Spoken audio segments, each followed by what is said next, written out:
Lagabog po sa bubong. O ba yun?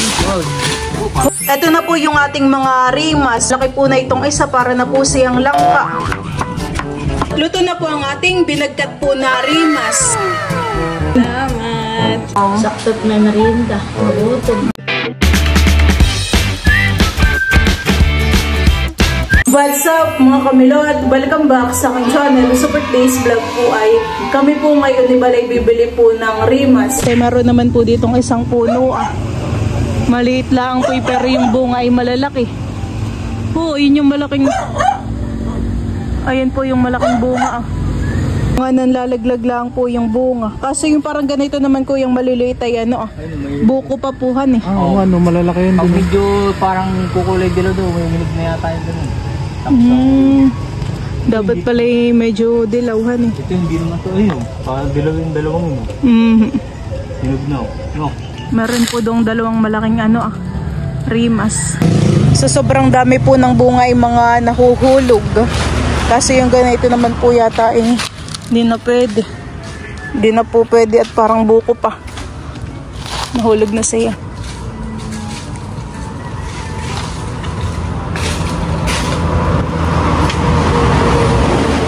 Tatry daw ni Kuyang sungkitin.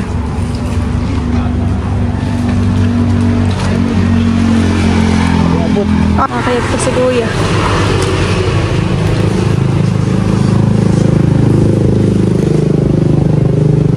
Dito po sa binibilhan po namin ng rimas ay tabing highway laang po.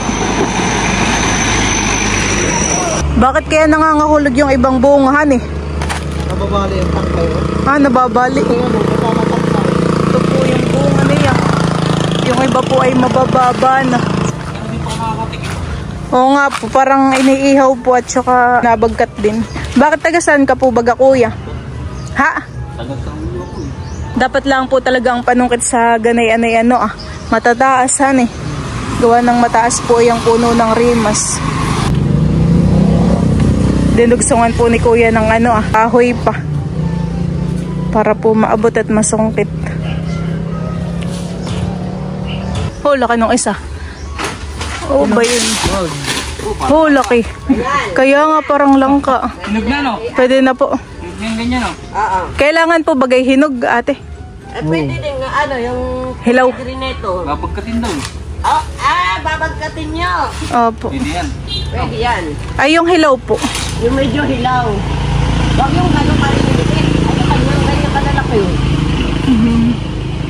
Si ate daw po pala yung may-ari ng rimas. Anak ako nung na ito ay pinagbebenta nga yung mga Yung iba po yung maliliit pahan Oo. Di pa po pwede. Palakihin. Palalakihin pa.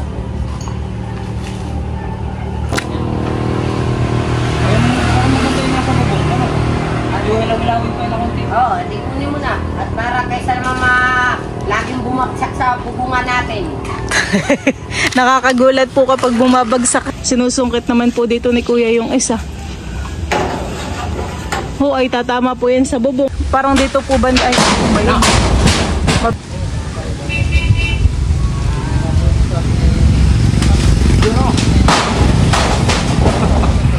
lagabog po sa bubong. Ay na po yung yung rimas.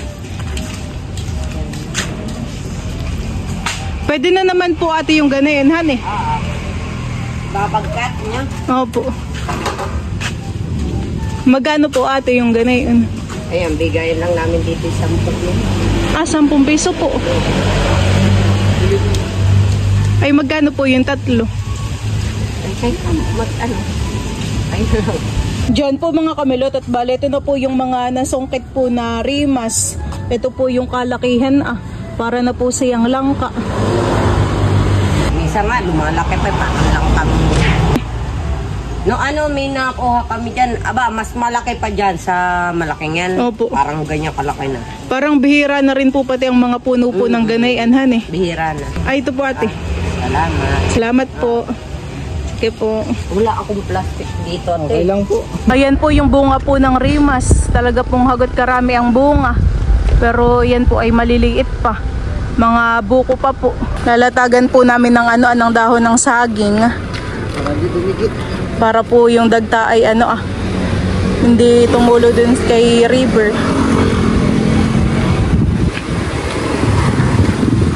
Siguro may labs yung mga maliliit ay mga 1 buwan pa yun han or ilang linggo pa. Gawa po ng maliliit at buko pa talaga. Yan po at bali bababa na po ni Bali yung rimas. Atin na rin pong kukunin itong isa.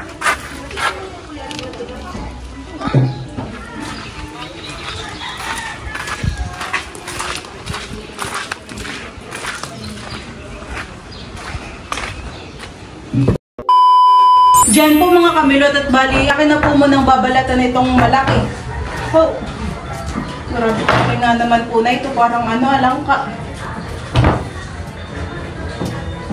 Kaya hiwain ko muna.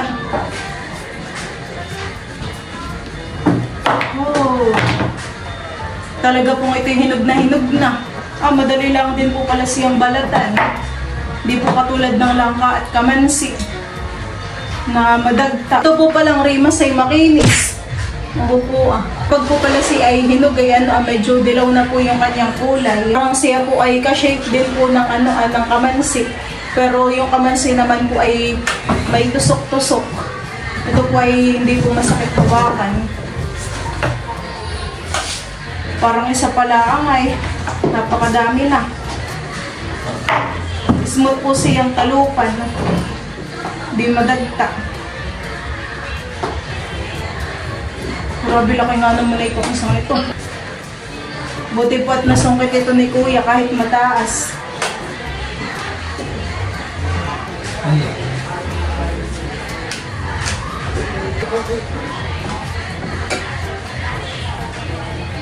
Marami naman pong pwedeng luto dito. Pwede rin po na pong ihawin. At saka po pwede rin pong gawing rimas fries. Para pong gagawing french fries. Pwede lang din po itong ilaga. Daming pwedeng luto. Parang medyo may tama nga lang po dito. Bango niya.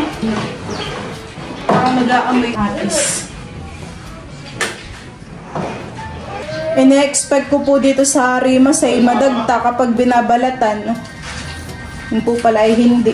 Medyo mahirap po palang balatan kapag po malaki. Mangawit din po sa kamay.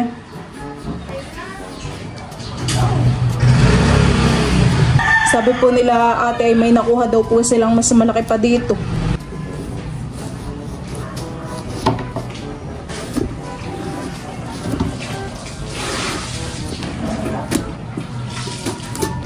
Ito po yakin ang hahatiin sa gitna. Oh. Akin na pong nabak po itong rimas. Ito po pala ay maliliit lang po yung kanyang buto. Hindi po katulad na yung kamansi. At saka po lang ka na ganito po kalalaki po yung kanilang buto. Napakalambot po. Smooth. Tanggalin po natin yung gitna niya.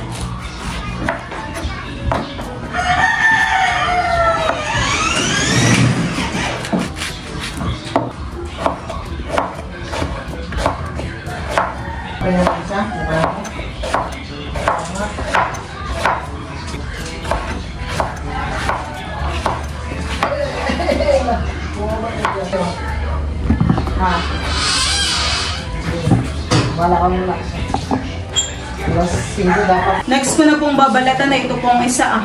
Kapag pala hilaw ay madagda din. Pag pala hilaw.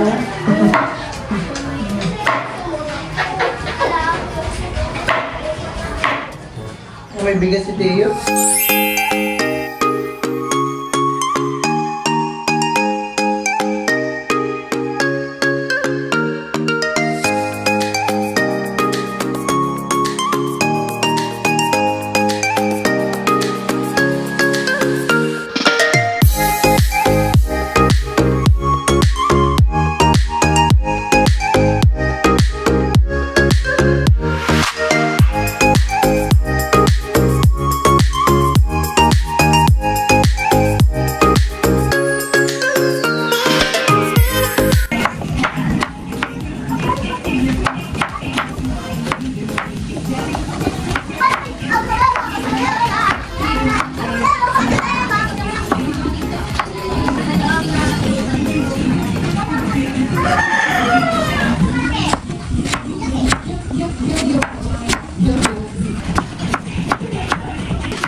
Ayan po mga kamilot at bale, ito na po pala yung ating mga rimas. Ito naman po ay huhugasan ko na ngayon.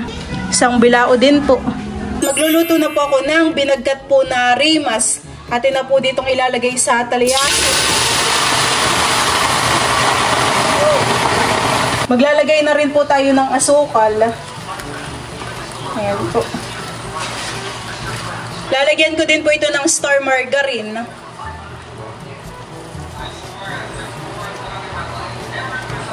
Ito po ay isang guhit na star margarine. At ito pong ating rimas ay atin pong lalagain po sa gata po ng niyog.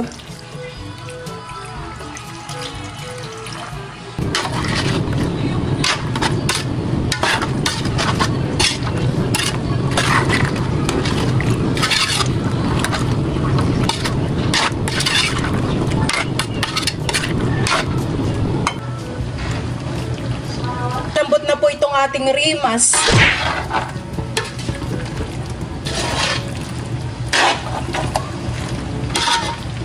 Ilalagay ko na po itong gatas. Ayan po, ito po ay ibap. Malabnaw na gatas po ang aking ilalagay. Tamang-tamang merienda po ito ngayon.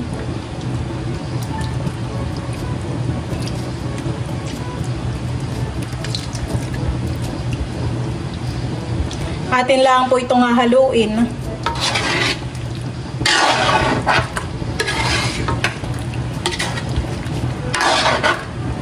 Bango.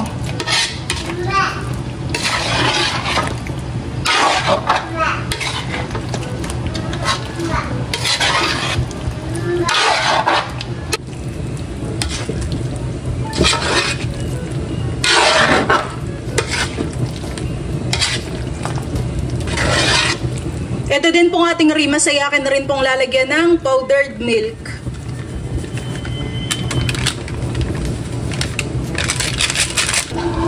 Malagkit na po siya. Atin lang po itong hahaluin.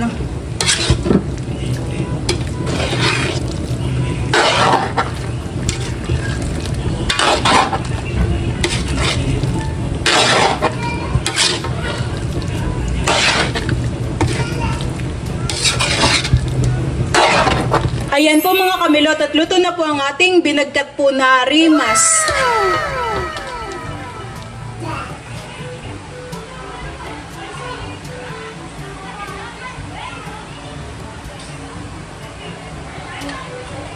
Tayo po ay magdadala po dito kala Lola. Lola, pwede po ang binagkat na rimas. Masarap kami. Sa tagal na panahon ay nakahingi. Ngayon na lang po uli nakatikim. Oo, aba ay talagang lapit-lapit. Malagkit nga po. Bibigyan din po natin si Tita Huya. Tita, kuha ka na. Isa. Salamat. Salamat sa merienda. Tita Ite, ikaw. Rimas. Kuha ka ng isa. Tayo po ay magbibigay din dito kala Ate Madil. Tao po. Chan-chan. Ate Madil, binagkat na rimas.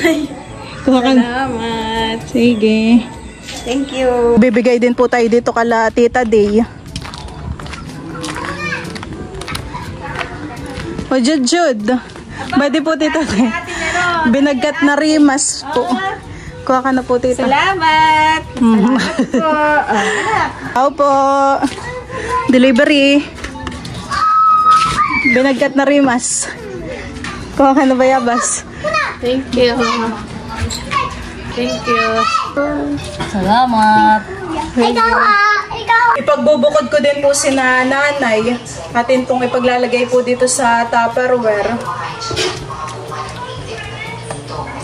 Oh, mainit pa po.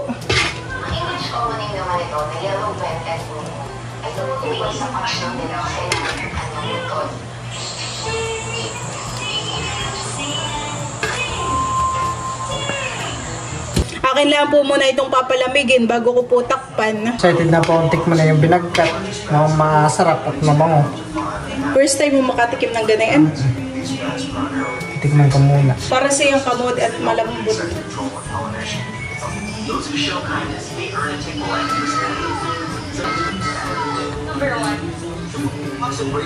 Sarap. Pag may merienda na din po si Dudutski. Para lang siyang kamote. Malambot hali. Yummy, tayo. Iwan pa. Kunti lang. Kunti lang ulit, ha? Yummy baga. Ayan, merienda po tayo. Ako naman po ang titikim po na itong aking niluto. Wow. Noong una ko po talagang natikman po itong rimas ay akin pong nagustuhan. Noong si mama po ay nagluto. Lambot. Nakakabusog po.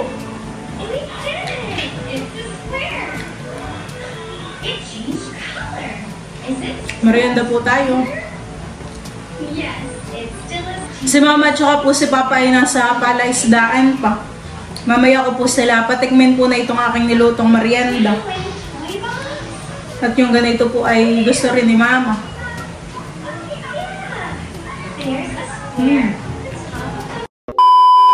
Ayan po at bali sina mama po ay kadadating lang galing po ng palaisdaan. Kayo po ay may huli mama? Meron 3 midweek. Wow. Sakto't may merienda. Magutom. Ang dami naman nakapaya, kahit 4 na timba yata ayun.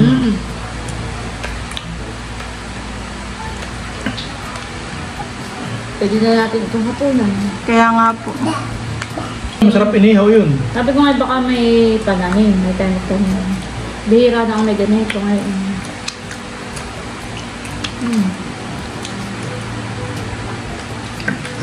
Si Dudut po yung nagalis na't may pasok na bukas. Ay nakatikim naman eh. Nakadamak nga po Isang eh. linggo sila na walang kaso. Hinanini. Natikman ni Bal. First time na makatikim. Yung sabi. Nagustuhan din po. Tito Becca po ay nandito. O tito, ang binagkat na rimas. Talaga sinadya ko dito, kaya ako narinig. Thank you, Milot. Sige.